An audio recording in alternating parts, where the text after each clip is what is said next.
Hi, my name is Avery Outlaw. I'm the Deputy Director of Operations here at ASAN. I want to take a minute to shout out two of our resources for college students. One is Navigating College and the other is Empowering Leadership. These are both resources that are written for autistic people by autistic people. Navigating College talks about navigating a lot of the different areas of college life, academics, social stuff like joining clubs, residence life, and our other toolkit, Empowering Leadership, talks about how to make systems change for people with disabilities on your campus. Both of these resources are relevant to a lot of college students, and if you're going to college or you know somebody who is, please share those resources.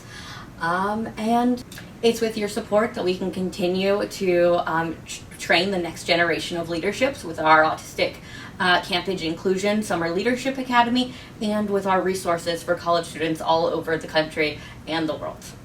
Thank you. Hi, I'm Noor. I'm the Community Engagement Manager at ASAN. Our Civic Engagement Toolbox for Self-Advocates is a plain language and easy read set of tools all about making sure that the people we elect to government listen to us. These toolkits include They Work for Us and Sharing Your Story for a Political Purpose.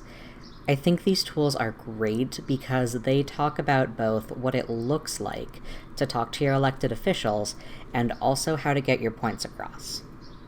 I really love that They Work for Us has a sample script and explanation of what to expect when meeting with your elected official or when calling them. I think it's just one example of how these resources can make advocacy significantly less stressful for all autistic people. Hi, I'm Iante, ASAN's Media Manager. My favorite resource that we've published is Roadmap to Transition, a handbook for autistic youth transitioning to adulthood. Roadmap is a plain language handbook all about preparing for adult life. What I love about it is it's so comprehensive. It covers the basics of transition planning, how to get the supports you need, and your legal rights, but also goes in depth about different topics like employment and independent living. It's even got a whole section breaking down how health insurance works and all the words you need to know to understand it, which is super useful even if you're already well into adulthood. It's just one of many practical guides we have with information you can use to self-advocate and live the life you want to live. Hi, I'm Julia Bascom, Executive Director at ASAN. My favorite resource is This Rule Rules, the HCBS Settings Rule and You. This is a plain language and easy read toolkit all about the home and community-based settings rule. This rule says what our rights are when we're getting help with daily living. We have to know our rights so that we can live good lives on our terms. This toolkit is one of the first easy read resources we ever made because it's so important. Hi, I'm Larkin Taylor Parker, the Legal Director of ASAN, and I'm here to talk with you about a couple of our resources, the ones on institutions.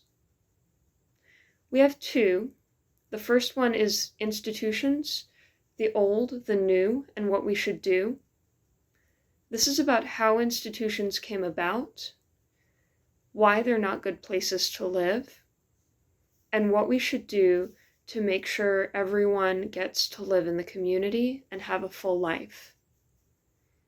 The second one is The Cycle of Institutions, which talks about how institutions start as a misguided effort to help people with disabilities. Conditions inside get bad, the public finds out and gets upset.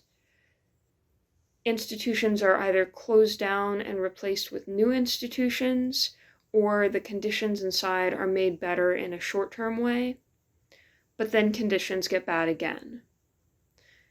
We have these on our website in easy read and plain language, and I like them because they really tell you what you need to know about institutions, why they're not places where anyone wants to live, and how to recognize them, which is important because institutions more and more are disguised.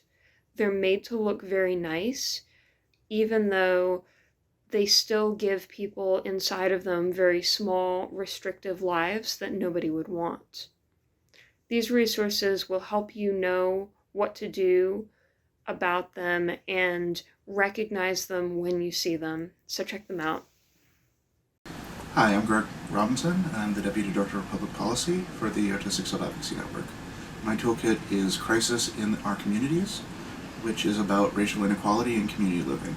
It's really important that people with disabilities are able to get the support that we need while living in our communities, but a lot of things in our society make it even harder for people of color to be free, supported, and healthy in our communities. We talk about different parts of community living where these inequalities exist, what caused these inequalities, and we suggest some policies that can help fix these problems. It's really important that everyone in our communities is able to exercise our rights to live where we want and how we want, and this toolkit gives some ideas on how we can get there. Hi, my name is Kelly Israel, and I'm a policy analyst at the Autistic Self-Advocacy Network, and I'm here to tell you why the Real Work for Real Employment Real Work for Real Pay Toolkit is so cool.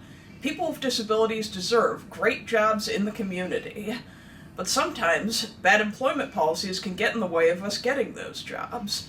Therefore, we've created a toolkit that breaks down step-by-step good employment policies, like Employment First, and bad employment policies, like sub-minimum wage. That way, you can understand employment policy and help ASAN fight for everyone to get real jobs in the community. Thank you. One of my favorite ASAN resources is our easy read and plain language guide to Medicaid. We made this in 2017 when Congress was trying to defund Medicaid and people with disabilities were fighting to save it. We wanted everyone to be able to get involved in the fight to save Medicaid, including people with intellectual disabilities, people who speak English as a second language, and anyone else who might not be able to access Medicaid explainers written in complex legal language. So we made this resource to explain how Medicaid works, how it's funded, and what it pays for. This is one of our most popular resources with over 42,000 downloads so far. Your support allowed us to respond quickly to emerging policy issues in 2017, and your support makes our rapid response possible for policy topics today. Thank you for watching this video series, and make sure to check out A Self-Advocate's Guide to Medicaid.